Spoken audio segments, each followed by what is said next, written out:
संजय जी, ये बताइए कि आपको नहीं लगता कि अगर आप किसी पार्टी का सिंबल आपके पास होता तो आपका जो सियासी सफर था वो कहीं और होता आज? कभी कभी इस तरह से सोचा कभी आप? हाँ, पार्टी पॉलिटिक्स में नो डाउट अगर मैं किसी भी पार्टी के साथ हम लोग की रही होती लाइन तो आज स्थिति कुछ और होती। अब इस चर्चा के आखिरी दौर में इस बार उत्तर प्रदेश की राजनीति को किस तरफ जाता हुआ आप देख रहे हैं? समाजवादी पार्टी मजबूती से चुनाव लड़ रहे, इस बात में कोई शक नहीं। जी। भारतीय जनता पार्टी भी मैदान में है जी।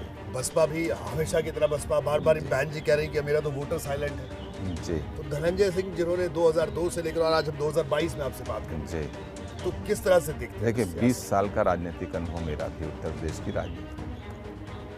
समाजवादी पार्टी जो है 2017 के बाद से डिरेल हो गई। 2019 में उनके पास अवसर था ठीक करने का, लेकिन उस समीकरणों की राजनीति में बीएसपी के साथ समझौता किया जी। और जिसका नतीजा ये हुआ 37 सीटों पर चुनाव लड़े थे और 5 सीटें जीते। जी। उसके बाद कॉन्फिडेंस लूज कर गए। जी। मुझे ऐसा लगता है।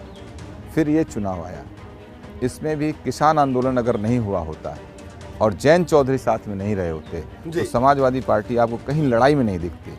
आज समाजवादी पार्टी जो भी लड़ाई में दिखती है या जो भी अपने आप को कहती है कि हम उस रेस में हैं, वो only due to Jayant Chaudhary, केवल जयंत चौधरी और किसान आंदोलन। इसके अलावा ईस्टर्न हम आपको बता रहे हैं, जो उम्मीद उनको थी कि फर्स्ट फेज सेकंड फेज, ऐसा नहीं था।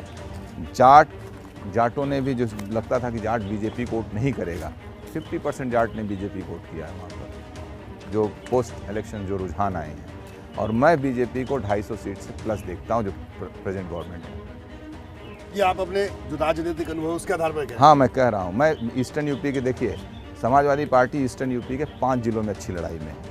मैं ये भी कहता हूँ, जिसमें बलिया है, गाजीपुर है, मऊ है, आजमगढ़, अम्बेडकर नगर। जी। यही 5 जिले हैं, जितना अच्छा वो लड़ लें, जितनी सीटें अपनी बढ़ा लें। कुशीनगर, देवरिया, गोरखपुर, जौनपुर, बनारस, चंदौली, कहीं नहीं, लेकिन जौनपुर तो सपा का, फैजाबाद कहीं नहीं। जौनपुर तो समाजवादी पार्टी का अच्छा परंपरागत वोट में रहा है। वोट है, लेकिन यहाँ पर देखिए, जहाँ पे समाजवादी पार्टी का वोट है वहाँ उसके खिलाफ एंटी इनकम्बेंसी है। अभी तक नहीं कम हुई समाजवादी पार्टी के लोगों की, जो सरकार जब इनकी रही है, जिस तरीके के समाजवादी पार्टी के कार्यकर्ता अन्य लोगों के ऊपर अत्याचार करते हैं, वो उसके एंटी इनकम्बेंसी लोग भूले ही नहीं हैं और भूलेंगे भी नहीं।